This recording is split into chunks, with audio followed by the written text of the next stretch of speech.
Hey, welcome back to No Hype Beer Reviews. Unless it's your first time, then welcome. Please consider subscribing. If you do, hit the notification bell, get you updates. Very excited for today's video. So it's Tuesday, and on Tuesdays I try to test my palate.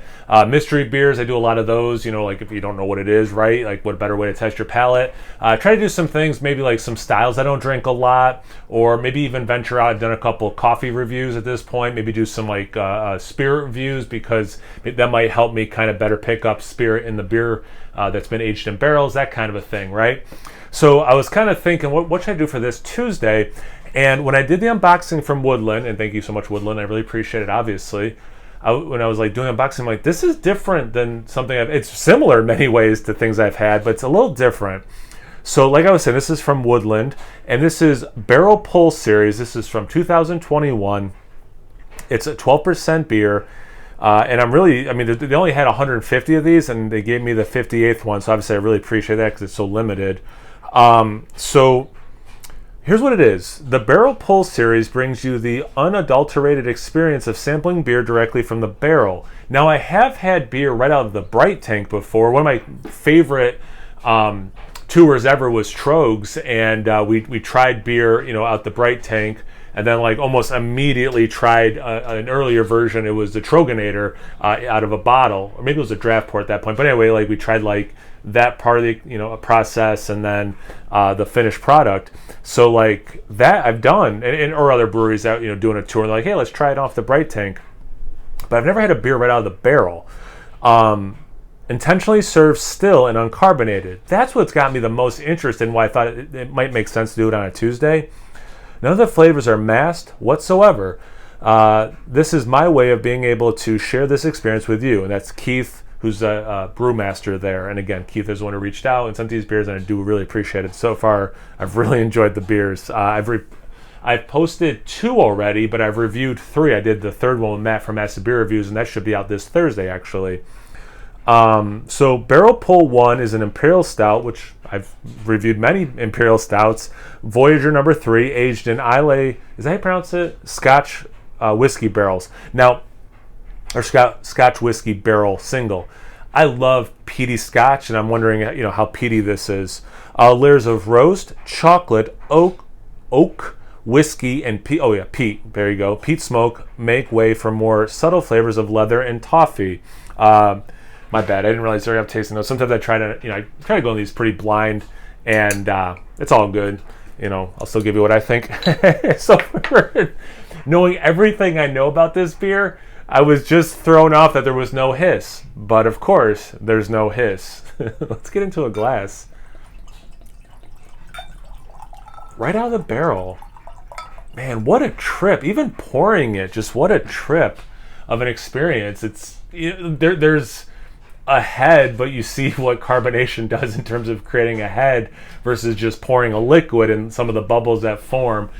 Wow, so wild. It's pretty darn black. There's a little bit of brown in there, but it's pretty much just black. Let's get into the aroma. Oh, okay. Yeah, I really I like bourbons and whiskeys plenty. I like, beers that are aged in those kinds of barrels. And again, if you watch my channel, you've seen many of them. But I have a friend of mine, he married a woman from Scotland, and doing the Burns night and like sampling whiskeys from Scotland. And it didn't have to be whiskeys from Scotland, but that was kind of the focus. But kind of like delving into, like how much peat do people like, in their whiskeys. I was pretty far, and it's kind of like I do like smoked beers a lot, So this, and not that they're the same thing, but I think there's a little bit of overlap. But all of that to say, I really like peatiness, and I'm glad I was exposed to it. I really like the level I'm getting out of this beer, just from the aroma. Yeah, and through that, like that's like the door to the leather for sure. I could see some cigar, like you're just smelling a cigar. A little bit of chocolate stoutiness, but it's very much.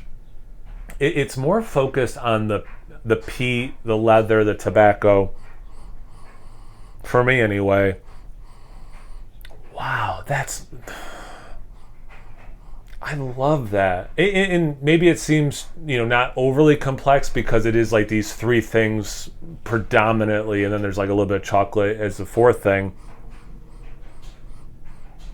Yeah, it's interesting. I'm not getting like the wood specifically. I'm not getting, like the alcohol specifically, the liquor specifically. But man, talk about getting the characteristics that the barrel could bring. I love this aroma. Say about the taste. Cheers. Thanks again, Woodland.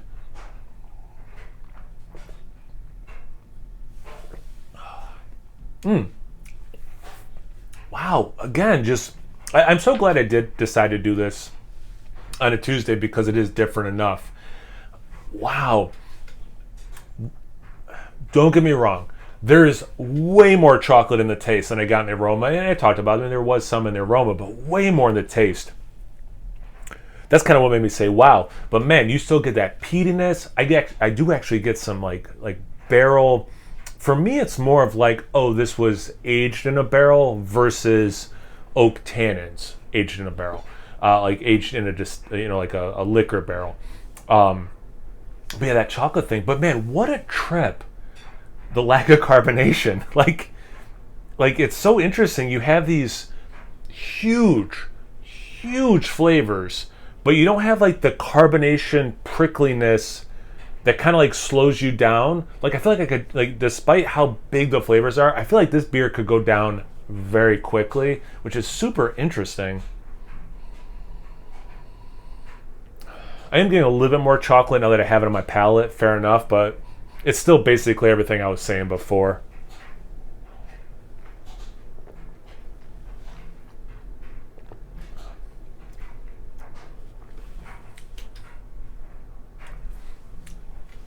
All right, so another thing the barrel's kicking out is there's just a kiss of vanilla, which makes sense with a vanilla in from the barrel.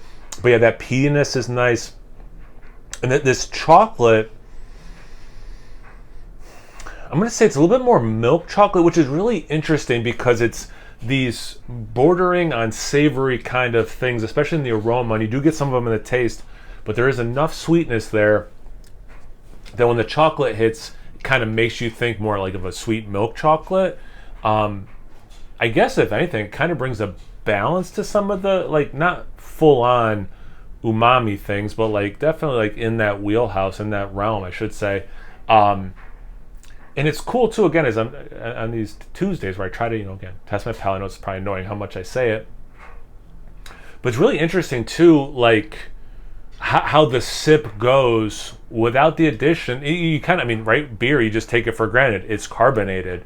But like how much the carbonation contributes to a beer like this, looking at it two different ways, right? Looking at it from just a beer reviewer way, the lack of emphasis I've ever given on carbonation. Like you might have something that's more spritzy or whatever, fair enough. And I did point it out if it seems, different or, out of the norm, fair enough. But like in the vast majority of beers, I just kind of take it for granted. So this beer is like a nice reminder of that is doing a lot in the beer tasting experience. So like kind of like pay attention to that for sure.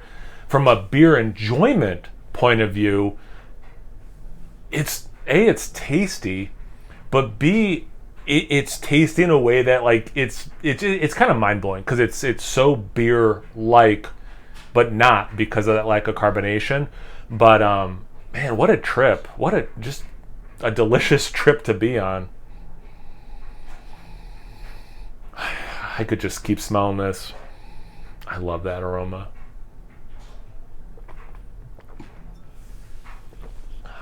I'm wondering too if the stillness of it is why it's making me think more of the milk chocolate, like chocolate milk. Like I wonder if that's just kind of like my mind trying to, understand this experience that is so similar yet so different. Wow, what a cool idea for a series. Like just like let's pause and like acknowledge like what a really cool idea to release this to the public and be like, hey, like so you can understand the process better. Here's where this beer is in that process. And man, this peat, whisper of smoke, little bit of chocolate aftertaste, so pleasant. Man, this is cool, and I'm like repeating myself. Equal parts cool and delicious.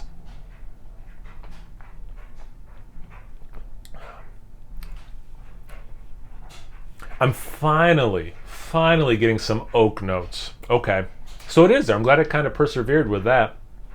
Yeah, I think it's pretty clear how much I'm enjoying the beer and the experience. So I hope it feels like it's coming across pretty obviously on camera. So yeah, thanks again, Woodland. I really appreciate it, specifically you, Keith.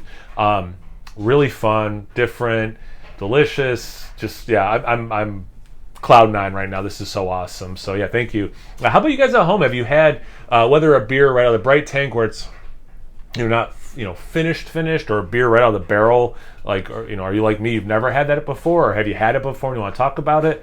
Anything related, comment section below. Let's get a conversation going. Once you're done doing that, make sure you check me out on Instagram and Untapped. It's No Hype Beer Reviews, both those places. So always please like, comment, subscribe, and most importantly, imbibe. Cheers, everyone.